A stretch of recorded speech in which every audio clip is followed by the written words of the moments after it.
पुत्रदा एकादशी व्रत कथा। द्वापर युग के आरंभ में महिष्मती नाम की एक नगरी थी, जिसमें महिजीत नाम का एक राजा राज करता था। लेकिन पुत्रहीन होने के कारण राजा को राज्य सुखदायक नहीं लगता था। उसका मानना था कि जिसके संतान न हो उसके लिए यह लोक और परलोक दोनों ही दुखदायक होते हैं।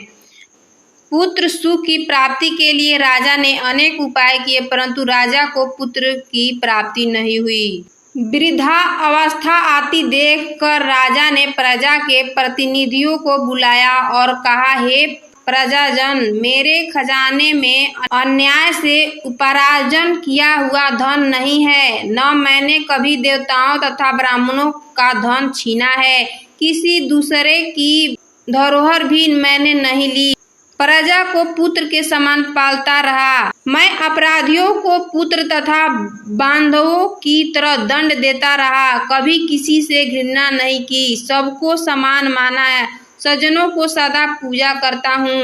इस प्रकार धर्मयुक्त राजा करते हुए भी मेरे पुत्र नहीं हैं, सो मैं अत्यंत दुख पा रहा हूँ। इसका क्या कारण है? राजा महिजीत की इस बात को विचारने के लिए मंत्री तथा प्रजा के प्रतिनिधि वन को गए। वहाँ बड़े बड़े ऋषि मुनियों को दर्शन किए। राजा की उत्तम कामना की पूर्ति के लिए किसी श्रेष्ठ तपस्वी मुनि को देखते फिरते रहे। एक आश्रम में उन्होंने एक अत्यंत वयोवृद्ध धर्म की ज्ञाता बड़े तपस्वी परमात्मा में मन लगाए हुए निराहार जितात्मा जितक्रोध सनातन धर्म के गुण तत्वों को जानने वाले समस्त शास्त्रों को ज्ञाता महात्मा लोमस मुनि को देखा, जिनका कल्प के व्यतीत होने पर एक रोम गिरा था। सबने जाकर ऋषि को प्रणाम किया। उन लोगों को देखकर मुनि ने पूछा कि आप लोग किस कारण से आए हैं? निसंदेह मैं आप लोगों का हित करूंगा। मेरा जन्म केवल दूसरों को उपकार के लिए ही हुआ है, इसमें संदेह मत करो। लोमस ऋषि के ऐसे वचन सुनकर सब लोग बोले, हे महर्षि, आप हमारी बात जानने में ब्रह्मा से भी अधिक समर्थ हैं, अतः आप हमारे इस संदेह को दूर कीजिए। महिष्मती पुरी का धर्मात्मा राजा महिजीत प्रजा को पुत्र के समान पालन करता है, फिर भी वह पुत्रहीन होने के कारण दुखी है। उन लोगों ने आगे कहा कि हम लोग उसकी प्रजा हैं, अतः उसके दुख से हम भी दुखी हैं। आपके दर्शन से हमें पूर्ण विश्वास है कि हमारा यह संकट अवश्य दूर हो जाएगा, क्योंकि महान पुरुषों के दर्शन मात्र से अनेक कष्ट दूर हो जाते हैं। अब आप कृपा करके राजा के पुत्र होने का उपाय बताइए।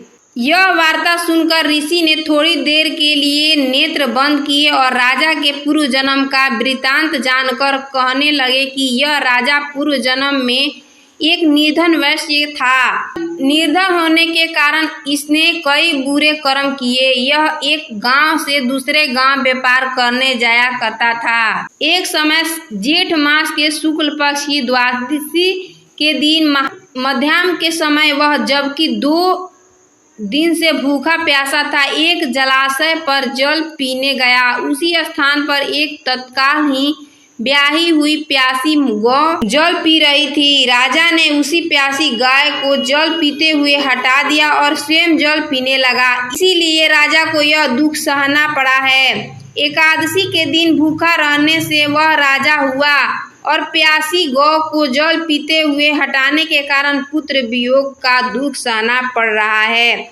ऐसा सुनकर वह लोग कहने लगे कि हे ऋषि, शास्त्रों में पापों का प्रायश्चित भी लिखा है, तो जिस प्रकार राजा का यह पाप नष्ट हो जाए, आप ऐसा उपाय बताइए। लोमस मुनि कहने लगे कि श्रावण शुक्ल पक्ष की एकादशी को, जिसे पुत्रदा एकादशी भी कहते हैं, तुम सब लोग व्रत करो और रात्रि को जागरण करो, तो इससे राजा का यह पूर्व जन्म का पाप अवश्य नष्ट हो जाएगा।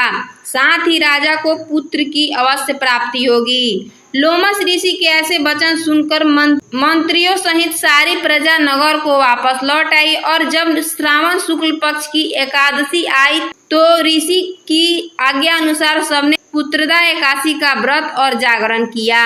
इसके पश्चात द्वादशी के दिन इसके पुण्य का फल राजा को दिया गया। उस पुण्य के प्रभाव से रानी ने गर्भ धारण किया और प्रसव काल समाप्त होने पर उसके एक बड़ा तेजस्वी पुत्र उत्पन्न हुआ।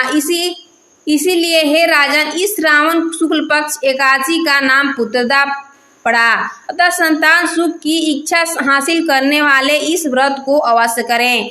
इसके महात्म्य को सुनने से मनुष्य सब पापों से मुक्त हो जाता है और इस लोक में संतान सुख भोग कर परलोक में स्वर्ग को प्राप्त होता है। पुत्रदा एकादशी व्रत करने वाले व्यक्ति को पूजा के बाद श्रावण पुत्रदा एकादशी व्रत की कथा जरूर सुननी चाहिए। ऐसा करने से व्रत पूर्ण होता है और मनोकामनाएं पूरी होती है। अब आप शांति पूर्वक इसी कथा को सुनिए। इसके सुनने मात्र से ही वाजपेयी 16,000 गाय यज्ञ का फल प्राप्त मिलता है। अगर वीडियो अच्छा लगे तो चैनल को लाइक सब्सक्राइब दोस्तों के साथ शेयर कर देना। धन्यवाद। राधे राधे।